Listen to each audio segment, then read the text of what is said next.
deletar aquele e-mail, aquele post, a gente acha que apaga não só dos nossos registros, mas do outro e do sentimento que o outro teve ao ler as nossas coisas. E não é verdade, né? O único meio de comunicação que abrange 50% da população mundial é a internet. Hoje, quem tem acesso à internet são 3,5 bilhões de pessoas no planeta. Então, é muita coisa, é muito registro. Desde 2002 e comecei a fazer ações desde a época do Orkut, na rede social. Em 2010 eu tive a oportunidade de me envolver com um trabalho onde eu pude estudar os dois lados da internet, onde eu comecei a ir a fundo quais eram os nossos rastros. Se a gente for parar para analisar, na época do Orkut nós deixávamos muitos rastros já. A partir do momento que nós entrávamos numa comunidade, comentávamos, a gente já estava deixando um perfil de como nós éramos. Hoje, as redes sociais já estão super populares, metade da população presente na internet está no Facebook, é uma rede com 1,5 bilhão de usuários. Dessas 4 redes que nós trouxemos aqui, 3 pertencem a um único grupo, que é o Facebook. Só no Instagram nós temos, são publicadas diariamente 70 milhões de fotos. Dessas 70 milhões, do registro desde o início do Instagram, já foram registrados cerca de 400 fotos publicadas como selfie. Os selfies não são uma hashtag única como selfie. Existem mais de 70 hashtags que são variáveis do selfie, que vão desde fotos que envolvem bundas, fotos que incitam poses sensuais e fotos até mesmo, colocamos uma foto quando estamos doentes. Então, esses são os rastros que são rastros marcantes nessa mídia. No mês passado, o Facebook comemorou a marca de 1 bilhão de usuários ativos, porque ele não comemora a marca de quantos usuários ele tem no todo, mas sim quantos usuários ele tem ativos. Para o Mark Zuckerberg, isso foi o começo de uma conexão entre o mundo, porque uma a cada 7 pessoas acessou a rede dele naquele dia. O WhatsApp que está havendo uma briga contra as operadoras hoje, porque as pessoas já não pedem mais seu número de telefone, elas pedem o seu WhatsApp, como se não fosse a mesma coisa. Aqui no WhatsApp a gente tem conversa com pessoas individualmente, mas há muitos grupos. Grupos de amigos, grupos de trabalho, grupos de família. E esses grupos acabaram aumentando os nossos rastros. Nós compartilhamos informações que não compartilharíamos com todos abertamente nas nossas redes sociais através do WhatsApp. O Twitter, ele é uma mídia para você conversar assuntos de momentos. Assuntos polêmicos são facilmente encontrados, os rastros, no Twitter. Como ele é uma mídia que muita coisa você coloca aberto, diferente das outras que já tem um padrão mais fechado, é muito mais fácil você achar um rastro de uma pessoa no Twitter. O Brasil, volta e meia, ele aparece entre os trend topics do mundo, como a Copa do Mundo ano passado, quando o Brasil perdeu da Alemanha, as manifestações que a gente sempre atinge, e como a volta da Xuxa na TV, que a gente acabou ganhando destaque no mundo. A noite de Natal foi o recorde da rede, onde foram publicados 6 mil tweets por segundo. O brasileiro é o que mais lê, compartilha e comenta a notícia no mundo. Antigamente, há 20 anos atrás, nós basicamente tínhamos que escrever uma carta ou talvez ligar para um jornal, para uma revista, para deixar um depoimento. Esse depoimento passava por um critério de avaliação do jornal para ser publicado. Dificilmente nós leríamos um comentário de ódio racista naqueles meios, mesmo a não ser que fosse um veículo partidário, e mesmo assim mensagens como eu quero que aquela vaca morra, a gente só veria num programa no Bom Dia Rural. Então, esses são dados recentes, foi publicado pelo YouPix, é uma pesquisa da Digital News Report, que 72% dos brasileiros consomem notícia online, 70% consome notícia nas redes sociais, 47% compartilha, 44% comenta.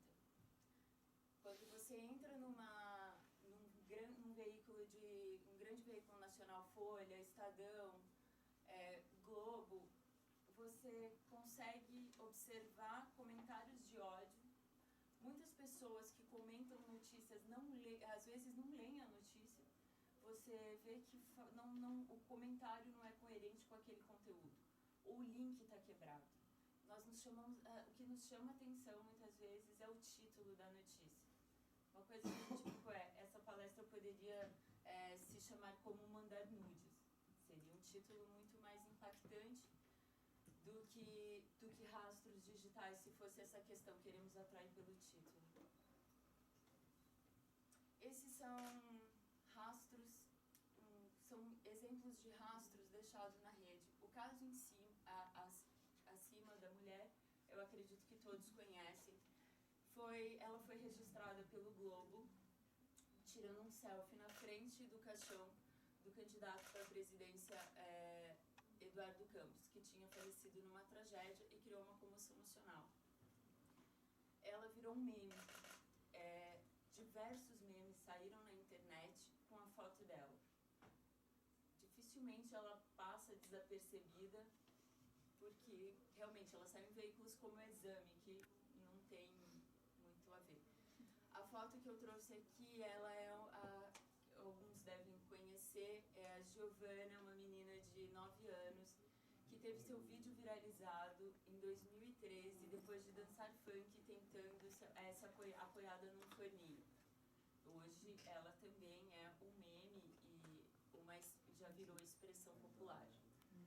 A geolocalização, com a popularização do Foursquare, onde nós frequentávamos lugares e brincávamos com os nossos amigos quem foi para mais lugares, quem virava o rei do lugar. Então, o Facebook, vendo essa movimentação, também aderiu à geolocalização. Várias outras redes sociais também têm a geolocalização. E rastros como esses estão sendo deixados na rede. Ela foi na casa de detenção de São Paulo e deixou uma mensagem: quem vai me fazer uma visita íntima hoje? O caso desse garoto, ele está em uma torre de mais de 50 metros de altura. É uma torre medieval do século XV. E muitos casos, já estão acontecendo alguns casos de pessoas que morrem por tirar um selfie. A emoção daquilo é deve proporcionar algo que faz eles passar por isso. Uma foto que se popularizou nessa torre, porque é possível achar fotos de várias pessoas nessa torre, é de uma garota que veio a falecer depois de tentar tirar uma foto numa ponte de 9 metros de altura. Bom, os nossos rastros, uma vez que estão na rede, eles são eternos. E um exemplo disso nós estamos nos aproximando de personalidades públicas que antes nós não tínhamos tanto acesso. Um caso polêmico é o Silas Malafaia. Esse caso é recente. Ele deixou, assim que não foi oportuno para ele tirou o apoio ao Eduardo Cunha. Nisso, os seguidores dele, os seguidores da rede, não necessariamente dele, encontraram um rastro que ele tinha deixado e publicaram para ele. Esse era um rastro que também facilmente seria achado em notícias, mas é muito mais impactante quando ele deixa esse rastro. Ele virou notícia por causa dessa situação, virou notícia em veículos. Ou seja, a internet está criando conteúdo, está virando notícia para veículos de comunicação que antes talvez não pensavam nessa possibilidade. As marcas. Somos humanos fazendo comunicação para humanos. a decisão é nossa, não é de uma empresa. Uma empresa que eu trabalho tem uma política que, para aprovar um conteúdo digital, é necessário 3 pessoas avaliarem. E é obrigatório que que pelo menos tenha um homem e uma mulher. Porque, para evitar que ele possa ser um assunto polêmico para algum dos sexos. Esse concurso aqui, ele trata de foi no Rio, aconteceu, e ele estimulava seus seguidores a postar uma foto falando sobre o seu amor pelo seu time. É uma foto engraçada, de fato, mas quando foi selecionado, não se avaliou o que a mensagem passava. E a polêmica foi: estimula a violência contra a mulher. O concurso acabou, eles desclassificaram a imagem depois de divulgar e tudo mais. Mas o rastro já estava feito. A Bombril é comum voltar aos trend topics dos cases de rastros ruins, e ela fez no Dia da Empregada este ano, ela usou uma negra para ilustrar o post. Ela foi chamada de racista. A escola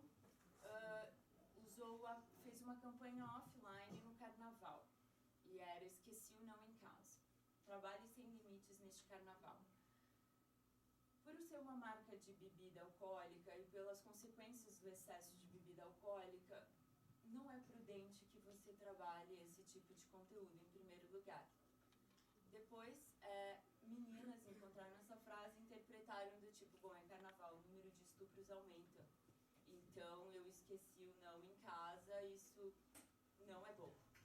Então, a escola acabou sendo massacrada na rede com essa interpretação. Estão incentivando, pode até considerado como uma apologia ao estupro. Homens que Amamos foi uma ação da Risqué. A proposta aqui eram 6 coisas que deixam as mulheres felizes. Então, eles criaram, nomes de esmalte já são polêmicos há muito tempo, mas esse bateu todos os recordes. A comunicação em tons de cinza, que trazia um esmalte na cor de cinza. Guto fez o pedido. Nomes como Fê mandou mensagem, Léo mandou flores, João disse eu te amo. Para eles isso era considerado coisas que deixariam as mulheres felizes. Uma ação que daria o que falar. Realmente foi uma ação que deu muito o que falar. Eles conseguiram também atingir os trend topics do Twitter e foram ridicularizados por seus seguidores. Aqui eles discriminavam que, desde que uma mulher que é homossexual, ela não pinta as unhas. Bom, falando um pouquinho então de cyberbullying, que é um fenômeno também que a gente tem visto bastante na internet. A definição de bullying é qualquer forma de agressão intencional e repetitiva. Aí a gente soma isso, esse ambiente da internet que a gente vem falando, né, que eterniza esse rastro, que amplia esse rastro de uma forma muito grande. Então imagina a exposição de quem está sofrendo esse bullying, o tamanho da humilhação, da proporção que isso toma. Basicamente os temas, vamos dizer assim, mais frequentes de bullying é a questão racial, religiosa, opção sexual e principalmente a aparência física de um modo geral. As crianças são crianças, né, até os 16 anos, são quem mais sofrem com isso, até porque quando passa dos 16 anos, adolescência, adulto, a questão sexual intensifica muito nessa questão do cyberbullying, então já começam outras denominações. Mas basicamente a justificativa, e acho que é um ponto de reflexão importante, é que assim, aquele que faz bullying, na grande maioria já sofreu o bullying, né? O cyberbullying já sofreu o cyberbullying. A outra coisa que eles alegam é porque simplesmente eu não gosto da pessoa. E aí voltamos de novo nessa barreira que tem a tela entre as pessoas, que por eu não gostar eu posso falar o que me vem na veneta, sem filtro nenhum, e posso... Quanto menos eu vejo a reação do outro, mais eu intensifico os meus dizeres. E o terceiro ponto, que faz muito a característica, na verdade, acho que do ser humano, mas quando se está num período de adolescência, isso é muito forte, que é ser parte do grupo, né? Então, poxa, todo mundo tá zoando aquele cara, não vou ser eu que vou me juntar a ele, loser, e vou começar também a ser zoado ou vão fazer bullying comigo. Aqui, alguns pontos de reflexão, alguns casos, esse é o mais, acho que, polêmico e recente que a gente viu, foi muito interessante, porque pelo fato dela ser uma repórter da Rede Globo, o caso tomou uma proporção muito grande e acho que de uma forma positiva fez-se pensar e discutir bastante o assunto. E uma iniciativa contra o racismo usou um dos posts numa campanha de outdoor. E isso eu achei muito bacana, porque volta um pouco aquele registro lá nosso, né, na linha do tempo, que tornou o virtual absolutamente material. Quando a gente está no mundo virtual, que a gente está no meio daqueles 100, 1.000, 200 comentários, a gente quase que se sente anônimo e fica muito confortável de dar a nossa opinião, né? Mas assim, quando de repente vem estampado num outdoor o que você escreveu, você materializa aquilo que a gente pôs na rede e isso fica muito forte. Estava comentando com a Camila hoje que eu tenho algumas queixas quando eu morrer que eu vou apresentar para Deus, e uma delas é que no leito de morte todo mundo seria obrigado a ouvir tudo que postou, todos os e-mails que mandou, mensagem de WhatsApp, e se não morrer, vai morrer de vergonha no mínimo, né? Então, assim, de materializar, a gente tem que materializar que, embora esteja nesse espaço, né, virtual, nessa nuvem, é muito real todas essas questões, né? O impacto que ela tem é muito real. Esse outro caso, eu não sei quem aqui lembra da Júlia, antes da Maju, se você colocasse no Google Cyberbullying Brasil, ela era a que aparecia primeiro. Então, essa menina foi massacrada em 2013, ela tinha 11 anos, pela questão da aparência dela. Um belo dia alguém, a amiga dela, a Helena, avisou que estavam compartilhando a foto dela com comentários N, e ela ficou desesperada, porque ela começava a ver a reação das pessoas, a reação dos familiares, a reação na escola. Então, assim, a vergonha dela era uma coisa muito forte. Você imagina que se ela tivesse 500 contatos no Facebook, ela devia ser bastante popular. Ela teve 5.900 compartilhamentos da foto dela. É muito pesado. Então, assim, de novo, a internet, ela eterniza e ela dá uma abrangência muito grande para os fatos, que a gente, às vezes, não tem consciência. Esse outro caso também, pelos comentários, a gente consegue ver, ou ela tem um perfil aberto, ou ela é uma pessoa pública, mas, dado que foram 2.700 pessoas que curtiram a foto, eu imagino que boa parte não conhecia ela. Então, os comentários aqui, até pelo tom dos comentários, o que leva essas pessoas a fazerem comentário numa foto, né, de pessoas que não conhecem, com um tom pejorativo, né, para machucar? Bom, revenge porn é a vingança sexual, são exposições de imagens íntimas de pessoas. As boas práticas digitais prezam por um comportamento mais humano que respeita os limites do próximo. Se eu te concedi uma imagem, talvez eu espere que você não publique com todo mundo. É o que as pessoas pensam ao compartilhar ou produzir conteúdos com conotação sexual com outras pessoas. Nos últimos 2 anos, o número de vítimas de imagens vazadas quadruplicou. 1/4 das vítimas é menor de idade. 81% dos casos são mulheres. É possível você achar no YouTube facilmente vídeos com fotos de meninas são chamadas de novinhas do WhatsApp, com fotos de meninas com menos de 18 anos vestindo lingerie ou mostrando alguma parte íntima. A internet fez com que nossas informações íntimas foram para a rede, e agora nossas partes íntimas também são facilmente encontradas. Esse é um dado recente da SafeNet que é muito interessante, é que em 2012 haviam 48 denúncias, e hoje, no ano passado, foram registrados 224.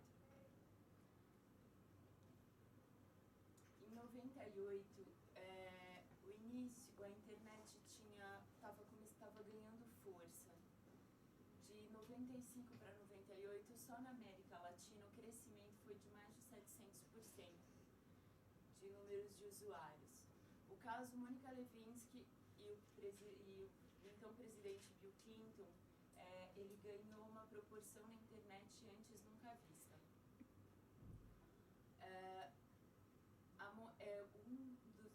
Ela ficou associada ao sexo oral e a imagem foi associada. Essa foi uma imagem que caracterizava muito bem a situação.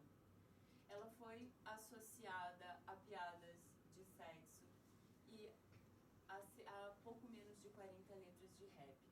Recentemente, ela veio a público tentar, como ela diz, resgatar a sua vida, porque ela viveu no anonimato durante muito tempo para tentar se recuperar do que aconteceu com ela, porque ela teve, na época não haviam redes sociais, mas já era possível fazermos comentários nos sites e havia e-mail. Através, não sei se alguém lembra, mas o caso, ela teve ligações,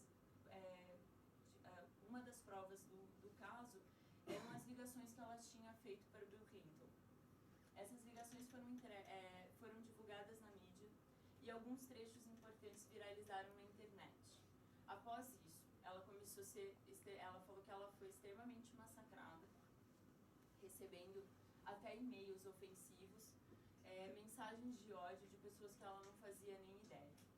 Ela foi chamada de puta, vadia, prostituta, aquela mulher, que foi uma frase dita pelo próprio presidente, que durante muito tempo negou que tivesse tido caso com ela.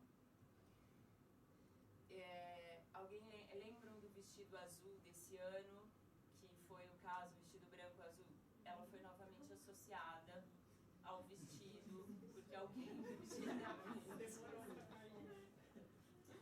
genialmente associou, porque uma das provas que ela entregou contra o caso era um vestido azul. Então, isso foi um meme que viralizou na internet. Ela fez um TED muito interessante, a gente está divulgando no blog da hashtag, onde ela dá o relato dela como vítima de cyberbullying e ela está se transformando numa ativista para ajudar pessoas que estejam passando pela mesma situação. Esse caso é um dos casos que, durante a pesquisa, eu achei mais interessante. Ele é o Taylor Clemente, foi um caso de 2010. Ele foi aprovado por uma universidade e é um hábito, talvez, que alguns se identifiquem, alguns façam, alguns já viram. Eu vejo que é muito comum de 2010 para cá stalkear pessoas que vão trabalhar para a gente, stalkear pessoas que vão conviver com a gente, porque a informação está fácil na rede. Então, se eu tiver o nome daquela pessoa, alguma característica daquela pessoa, eu posso buscar tudo sobre ela na rede. Foi o que o colega de quarto do Taylor fez. Ele stalkeou ele na rede e descobriu primeiro que ele tinha um e-mail Yahoo. Então, isso em 2010. E aí ele já julgou o menino que ele tinha um e-mail Yahoo, ele não era uma pessoa tão ligada. Aí, que ele esperava no mínimo um Gmail. Aí ele continuou a busca dele e ele estava conversando com um amigo num chat, enquanto ele fazia a busca e o amigo ajudava na busca. Aí ele descobriu que o Taylor era gay. Aí ele fez um post no Twitter. Descobri que o meu colega de quarto é gay. Ele continuou a busca dele e aí que ele descobriu a coisa que ele achou pior de todas. Na conclusão dele, com base nos rastros que o Taylor tinha deixado, porque ele fazia questionamentos em grupos, ele deduziu que o Taylor era pobre. Então, para ele, aquilo era o fim, porque ele teria que morar com um gay pobre que não era legal. Então, ele já por ali, ele já começou a ter preconceitos contra o Taylor. Quando eles começaram a morar juntos, o Taylor descobriu que ele sabia que o colega tinha descoberto que ele era gay, e começou a se sentir desconfortável, porque porque eles não conversavam, eles não tinham um relacionamento. Eles viveram numa relação estranha e de perseguição do colega para cima do Taylor por cerca de 6 meses. Um dia, o colega instalou câmeras e filmou Taylor tendo relações sexuais com outro homem. Ele não conseguiu jogar essas informações na rede porque ele tinha gravado por Skype. E ele tinha visto de um outro apartamento. Mas ele fez um alvoroço no Twitter, relatando o que tinha acontecido. Depois disso, ele armou, 2 dias depois, ele armou um plano para gravar e mostrar para todo mundo ao vivo o que tinha acontecido, o que ele iria acontecer novamente. O Taylor já estava desconfiado, já estava se sentindo incomodado e percebendo toda a perseguição por parte do seu colega e resolveu não encontrar o cara que ele ia encontrar naquela noite. 3 dias depois da primeira gravação, o Taylor deixou uma mensagem no Facebook dizendo que iria até a ponte se matar, e ele se matou. O colega dele foi condenado a aproximadamente 15 crimes e pegou 30 dias de prisão. Um dia para cada 2 dias para cada crime. Então, assim, foi um caso que eu lembro desse caso na época, porque como eu já vinha pesquisando os rastros, ele tinha se matado e deixado uma carta no Facebook.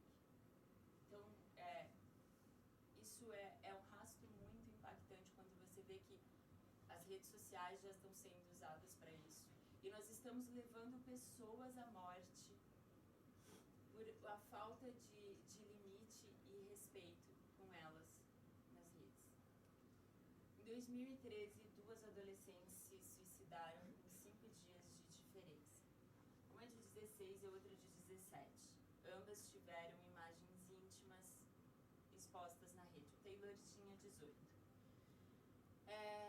Quando esses casos acontecem com menores de idade, é comum que eles não tenham experiência e maturidade para saber lidar com isso.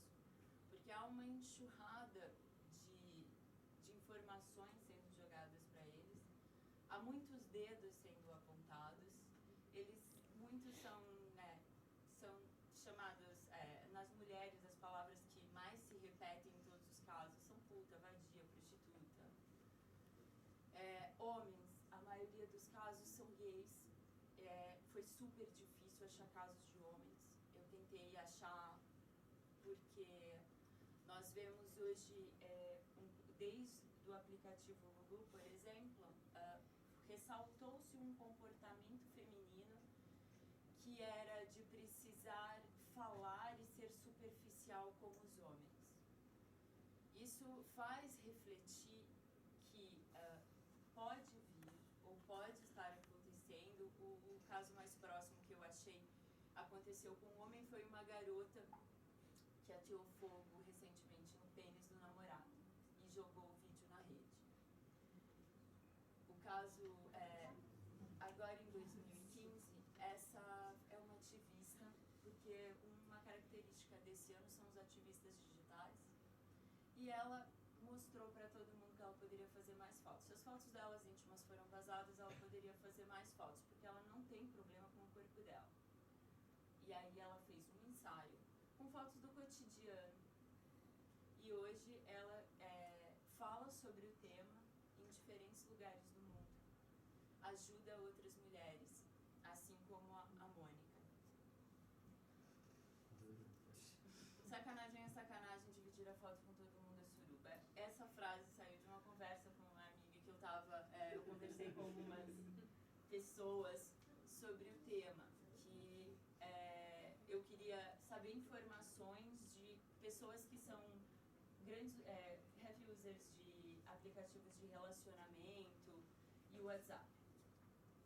E aí eu falei, mas você tem que tomar cuidado, porque a partir do momento que você passa uma foto, você dá o direito para o outro. Por mais que não existe um contrato, não é 50 tons de cinza que a gente assina um contrato e tem regras para seguir. Sacanagem é sacanagem mesmo. Então, se você deu a foto, qualquer um pode ter acesso. Como, falando no caso, tanto mulheres quanto homens, se você enviar uma foto para uma mulher, ou você enviar uma foto para um homem, há grande chance dessa foto parar no grupo de WhatsApp de amigos dessa pessoa. Há grandes fotos que a gente encontra, a gente tira print e manda. Grupos de meninas, é comum se falar que viraliza pintos. Então, por aí você tira. Se você compartilhou, o corpo é seu. Isso, a gente não está aqui para dizer não mande nudes, não envie suas fotos íntimas, o corpo é seu. Mas uma coisa que a gente tem que estar consciente é que se eu enviei, eu tenho que estar preparado para o que quer que venha acontecer. Outro dia saiu uma frase, eu não consigo me recordar de quem, porque a gente leu muita coisa nesses dias, mas era: não faça nada que você não queira que esteja na primeira página do New York Times. Então, aqui é um caso. Essas são fotos de pessoas famosas e não famosas que tiveram suas imagens íntimas vazadas na rede. A Carolina Dickman teve seu computador invadido e suas fotos viralizaram. Ela, graças a ela, a gente tem hoje a lei Carolina Dickman, que protege um pouco esses casos. Marc Jacobs fez uma foto sem querer, que ele queria direcionar uma pessoa no Instagram, e ele postou publicamente essa foto. Tem o Caio Castro, que teve uma foto também íntima vazada, que é uma personalidade, e os demais são pessoas que tiraram e enviaram. O que eles têm em comum? Um celular na mão, uma câmera na mão, onde eles produziram esse conteúdo. E de certa forma, se está na rede, a rede é segura. Não necessariamente a rede é insegura. Mas quem você envia é uma pessoa segura? Você pode dizer hoje que a pessoa que você está enviando um conteúdo vai ser segura amanhã? Os trollers. Uma coisa interessante é que nós fomos trolladas antes de chegar aqui. O Social Media Week tinha aberto as inscrições e eram por votações, né? Não sei se alguém lembra aqui, se a gente chegou. Um dia depois de a gente ter colocado a palestra, ter agitado todos os amigos, curtiu nossa palestra e tal, a gente olhou e a gente estava no negativo. Tinham descurtido a nossa palestra mais do que podiam. E a gente entrou em contato com o Social Media Week. E eles falaram, algumas pessoas entraram e começaram a descurtir. Então tinham várias palestras que estavam no negativo e tinham poucas palestras que realmente tinham um certo engajamento. E por causa disso, as palestras acabaram ficando à escolha deles. O principal motivo do troll é criar uma polêmica. Acho que a melhor forma, na minha opinião, se você quer realmente se vingar de alguém, é mandar um envelope de purpurina por $10. Você envia e a pessoa jamais vai esquecer de você, porque ela vai ficar com purpurina até ela se mudar desse lugar. Não sei se alguém lembra, aí teve o Tube, que ele é uma consequência do Lulu. O Lulu foi um aplicativo polêmico que a gente podia avaliar os homens. Muitos homens foram à justiça por causa disso e se sentiram ofendidos, ofenderam a sua moral e revelaram informações íntimas na rede. Aí eles criaram, foi uma ação que foi junto com o Não Salvo.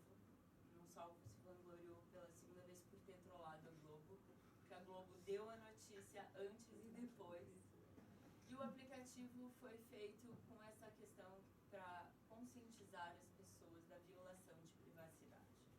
Que a gente não pode, por mais falar que uma pessoa vale menos que um pão na chave.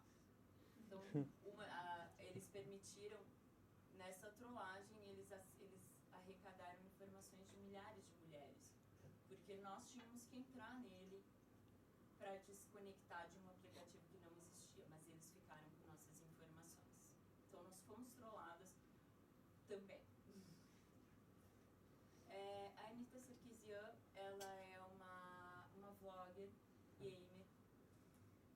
depois de publicar um vídeo falando da misoginia no universo de games, ela foi... eles fizeram ameaças de morte a ela e a família dela. Ela teve que sair de casa por um tempo. E ela cancelou uma palestra que ela fala que Anitta Sarkeesian é tudo que há de errado numa mulher feminista. E ela vai morrer gritando como a puta covarde que ela é, e se deixá-la virar a uso, que era a palestra que ela ia dar.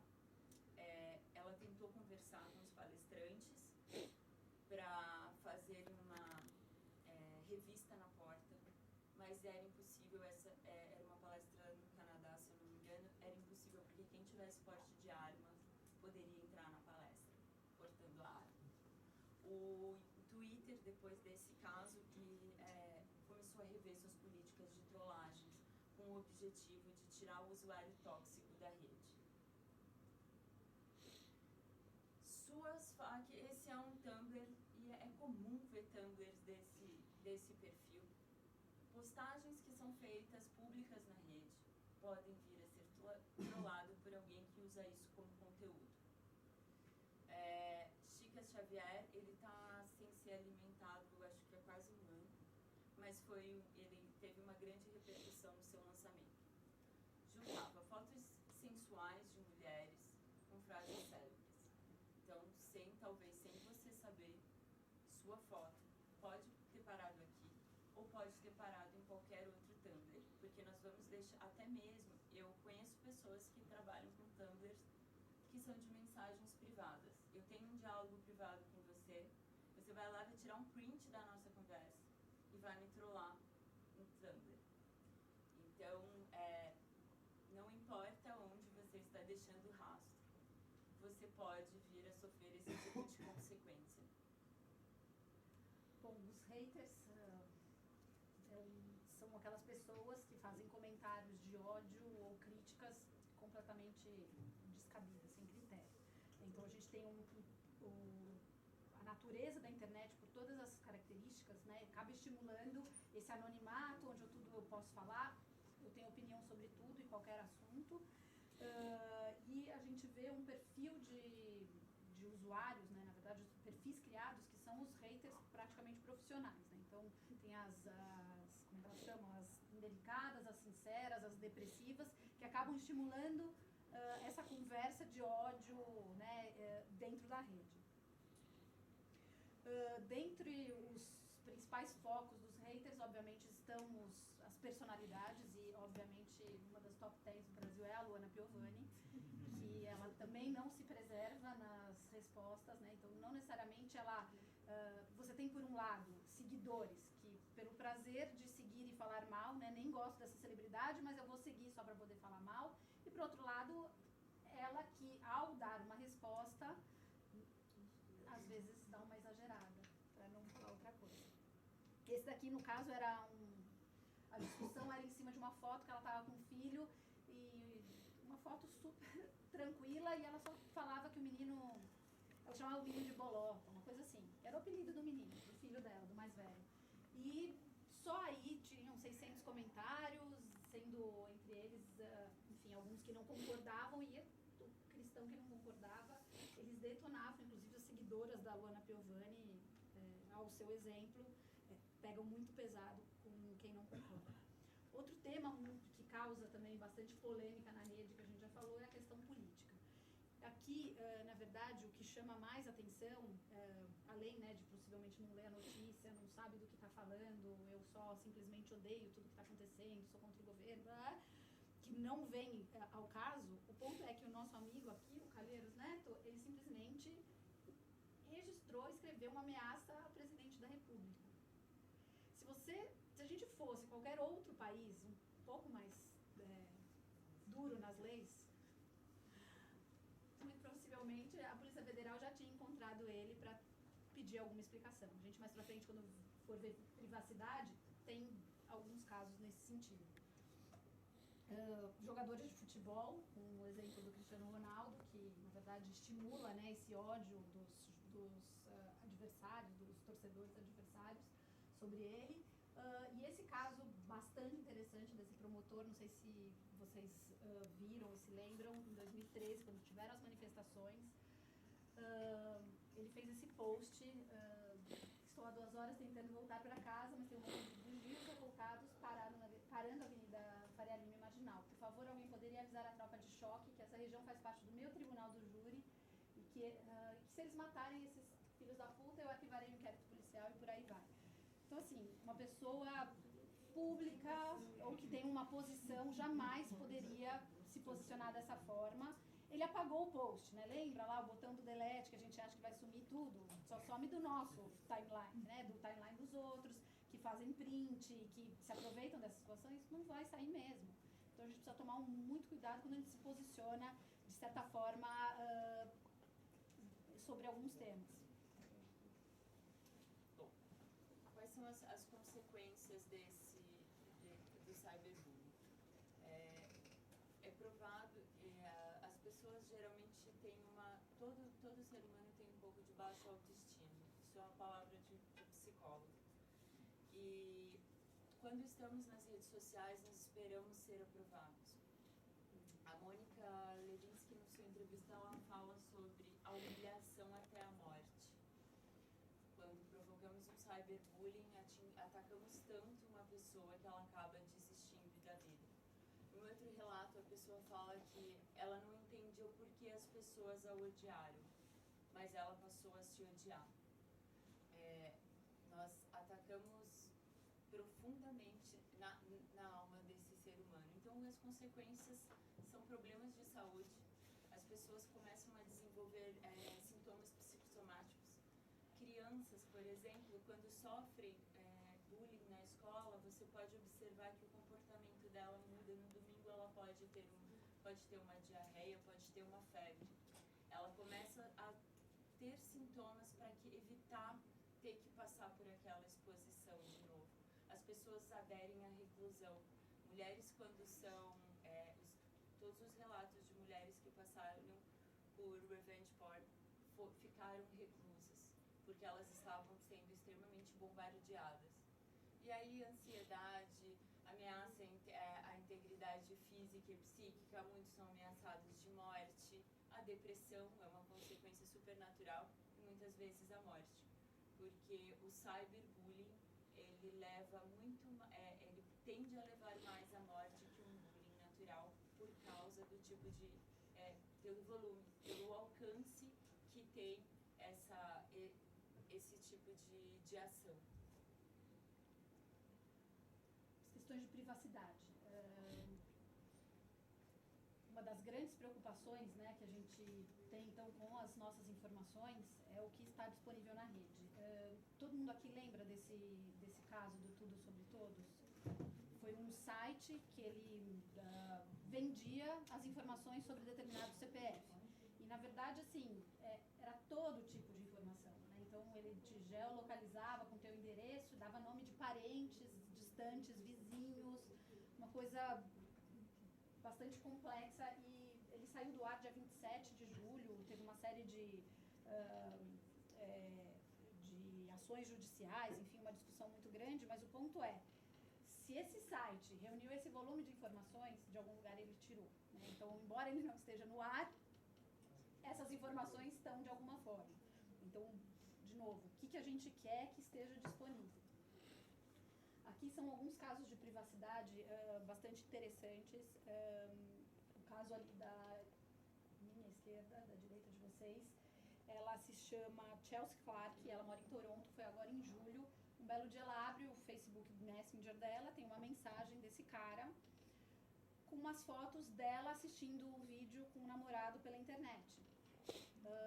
O cara não só entrou no computador do namorado pela câmera, ela estava assistindo Netflix, alguma coisa que ela baixou, enfim, né, deu um aceito, enfim, não necessariamente via Netflix, mas a gente às vezes clica em coisas que a gente não necessariamente sabe que a gente está clicando.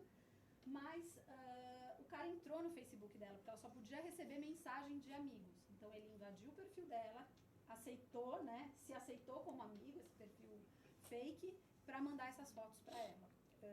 Enfim, se acionou Netflix, Facebook e a polícia de Toronto por enquanto não se tem um desfecho desse caso.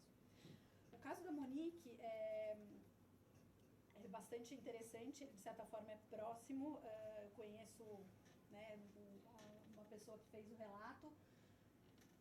A roommate dessa Monique, a Amber Shishido, estava um belo dia em casa, batem a porta, quando ela abre era o FBI, perguntando a respeito da Monique.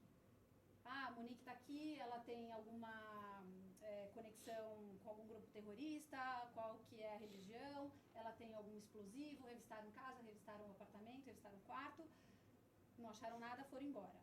A nossa amiga Monique, em 2012, isso foi uns dias depois, ela estava, o Obama estava nas primárias em Nova York, e ela resolveu postar no Twitter, enquanto ela esperava o metrô, que ela estava 45 minutos esperando o trem, I'm gonna kill o Obama. I'm gonna kill o Obama. Então, assim, de novo, nosso amigo lá, o Wilson Calheiros, né, tem muita sorte, né, porque a ameaça também foi por escrito pro presidente da República e ainda a polícia não foi atrás dele.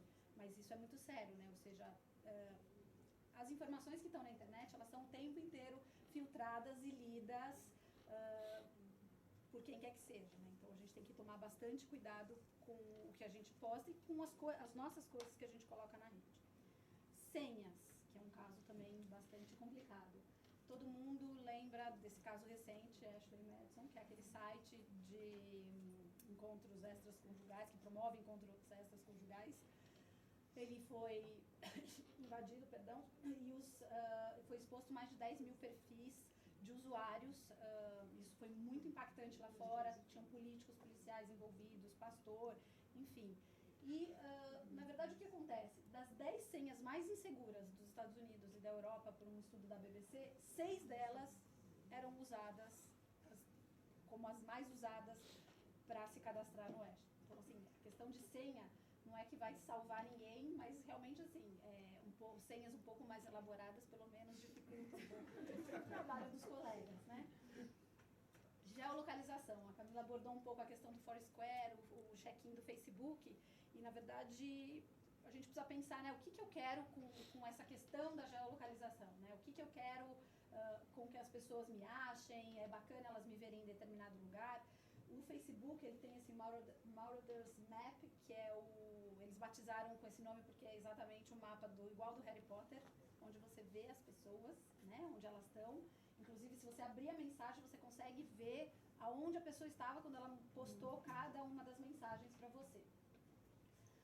O amigo ali do lado, ele fez essa foto geolocalizada em 2007, numa operação no Iraque. Facilmente, acho que eram 2 ou 3 helicópteros H-64 foram abatidos, porque estava a foto geolocalizada.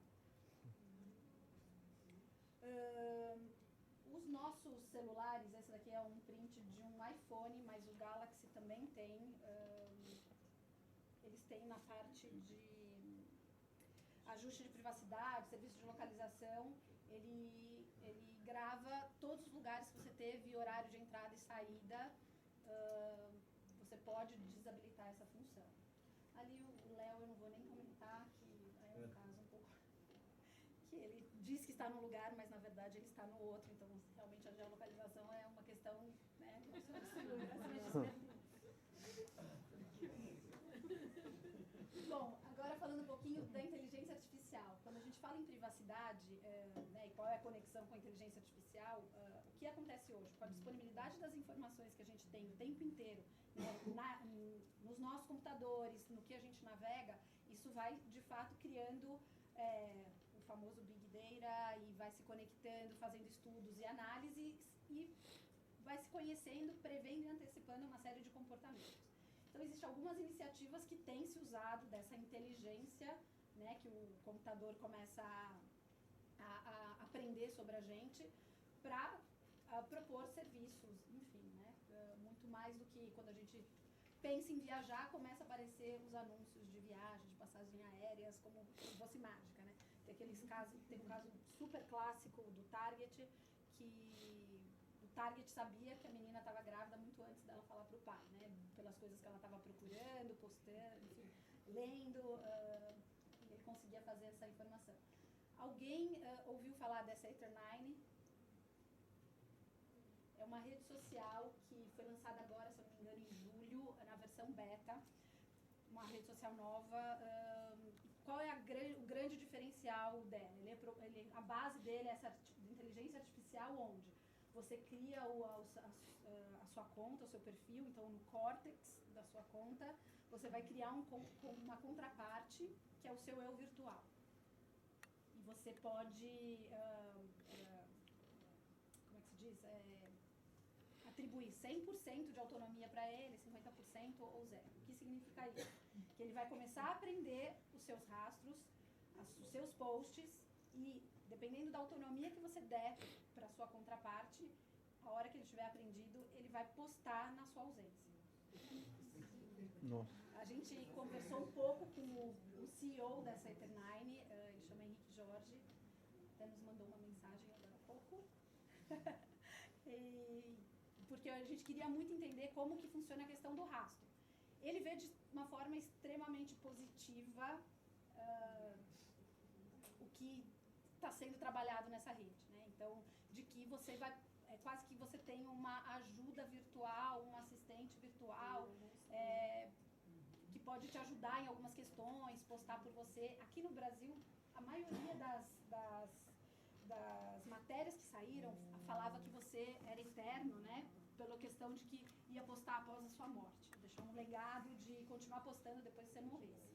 Mas ele bate o pé que, na verdade, é uma coisa que fala muito mais de vida do que de morte. A ideia é que isso possa te ajudar também na sua ausência em vida, continuar o seu trabalho enquanto você não pode, enfim. Aqui a nossa grande questão é a responsabilidade sobre os rastros, né? Até quanto esse computador aprende, né, a prever os meus comportamentos, e aí a hora que ele posta em meu nome, quem que é responsável por isso? Ainda é muito confuso isso para mim. Essa daqui é um pouco mais simples, a ideia é um software, uma menina de 13 anos, ela desenvolveu esse software, porque ela ficou super mexida com a história de uma outra menina de 11 anos da Flórida, ela é de Illinois, e ela leu que essa menina, ela se matou por causa de cyberbullying. E aí que ela criou um software onde você baixa no computador e ele lê, mais ou menos como as ferramentas de análise das redes sociais. Você educa com palavras-chave, onde ele vai lendo e vai falando, opa, peraí, essa sua mensagem aqui, você tem certeza que você quer postar? Então ele te dá uma chance de repensar essa postagem para evitar um potencial cyberbullying. E esse daqui já está em teste no Messenger do Facebook, é um assistente pessoal, então do mesmo jeito lá, um pouco comparado com o Ether9, de você ensinar a ferramenta, as coisas que você quer, e ele passa a ser um assistente pessoal.